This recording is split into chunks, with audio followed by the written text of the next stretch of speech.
नमस्कार दोस्तों, आप लोगों के बीच हम भारत के महान चक्रवर्ती राजा सम्राट चंद्रगुप्त मौर्य का जीवन परिचय लेकर आए हैं। चंद्रगुप्त मौर्य भारत के महान सम्राट थे। उन्होंने मौर्य साम्राज्य की स्थापना की थी। वह भारत के पहले शासकों में से एक थे। चंद्रगुप्त मौर्य का जन्म लगभग 340 बीसी में पटना आधुनिक बिहार में हुआ था। उन्होंने आचार्य चाणक्य से शिक्षा ली थी। उन्होंने नंद वंश को खत्म करके मौर्य साम्राज्य की स्थापना की।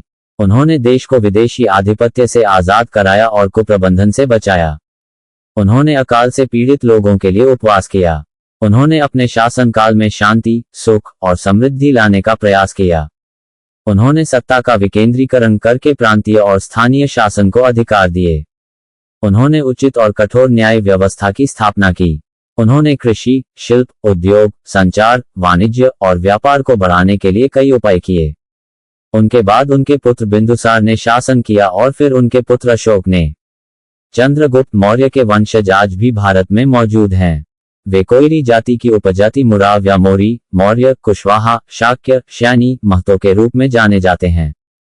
चंद्रगुप्त मौर्य भारतीय इतिहास में एक महत्वपूर्ण व्यक्ति थे, जिन्होंने देश के बहुसंख्यकों को एकजुट करने वाले पहले साम्राज्य की नींव रखी। चाणक्य के निर्देशन में चंद्रगुप्त ने शासन कला के आदर्शों पर आधारित एक नया साम्राज्य बनाया, एक विशाल सेना बनाई और अपने राज्य की सीमाओं का विस्तार करना जारी रखा, जब तक कि अपने अंतिम वर्षों में उन्होंने इसे त्याग कर एक कठोर जीवन नहीं अपना लिया। चंद्रगुप्त मौर्य इतिहास। मौर्य साम्राज्य। चंद्रगुप्त मौर्य ने नंद वंश को नष्ट कर दिया। 322 बीसी में मौर्य साम्राज्य का गठन किया और चाणक्य के समर्थन से तेजी से मध्य और पश्चिमी भारत में अपना प्रभाव बढ़ाया। उनकी उन्नति ने स्थानीय शक्ति में गड़बड़ी का लाभ उठाया, जो सिकंदर महान की सेना के पश्चिम की ओर पीछे हटने के कारण हुई थी। 316 बीसी तक साम्राज्य ने उत्तर पश्चिमी भारत पर पूरी तरह से कब्जा कर लिया था। सिकंदर के क्षत्रपों से युद्ध किया और उन्हें जीत लिया। सिकंदर की सेना में मेसिडोनियन जनरल सेल्यूकस प्रथम के नेतृत्व में अभियान को पीछे धकेल दिया गया और चंद्रगुप्त ने सिंधु नदी के पश्चिम में अतिरिक्त भूमि हासिल कर ली। मौर्य साम्राज्य विश्व के सबसे बड़े साम्राज्यों में से एक था। उन्हें देश के छोटे छोटे बिखरे हुए राज्यों को एकजुट कर एक विशाल साम्राज्य बनाने का श्रेय दिया जाता है।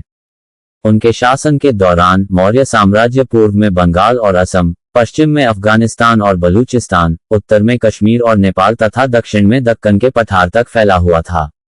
चंद्रगुप्त मौर्य और उनके गुरु चाणक्य के कारण नंद साम्राज्य का अंत हो गया। चंद्रगुप्त मौर्य ने लगभग 23 साल के समृद्ध शासन के बाद सभी सांसारिक सुखों को त्याग दिया और जैन भिक्षु बन गए। कथित तौर पर उन्होंने सल्लेखना यानी मृत्यु तक उपवास करने की प्रथा अपनाई और इसलिए स्वेच्छा से अपनी जान ले ली। चंद्रगुप्त मौर्य पत्नी। ज्ञात जैन ग्रंथों के अनुसार दुर्धरा चंद्रगुप्त मौर्य की पत्नी थी, जबकि दुर्धरा को लोकप्रिय संस्कृति में धनानंदा की बेटी के रूप में दर्शाया गया था। महावंश टीका के अनुसार दुर्धरा चंद्रगुप्त की चचेरी बहन थी। वह चंद्रगुप्त के सबसे बड़े मामा की बेटी थी, जो चंद्रगुप्त की मां के साथ पाटलिपुत्र की यात्रा पर गए थे।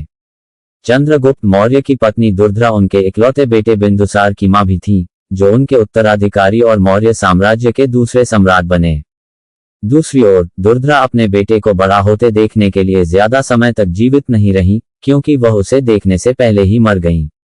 परंपरा के अनुसार प्रधानमंत्री चाणक्य को चिंता थी कि उनके विरोधी चंद्रगुप्त को जहर दे सकते हैं, इसलिए उन्होंने सहनशीलता बढ़ाने के लिए सम्राट के भोजन में थोड़ी मात्रा में जहर देना शुरू कर दिया।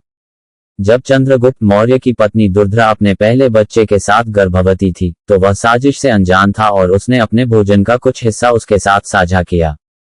दुर्धरा की मृत्यु हो गई, लेकिन चाणक्य समय पर पहुंचे और पूर्ण अवधि के बच्चे को निकालने के लिए आपातकालीन ऑपरेशन किया। बिंदुसार बच गया, लेकिन उसकी मां के जहरीले खून की एक बूंद उसके माथे पर गिर गई, जिससे एक नीला बिंदु बन गया, जो उसके नाम की प्रेरणा है। चंद्रगुप्त मौर्य की पत्नी की मृत्यु हो गई और वे अपने पीछे एक महान शासक छोड़ गए। उनकी बाद की पत्नियां और बच्चे शायद ही किसी से अनजान हों। चंद्रगुप्त के बेटे बिंदुसार को उनके शासन से ज्यादा उनके बेटे के लिए याद किया जाएगा।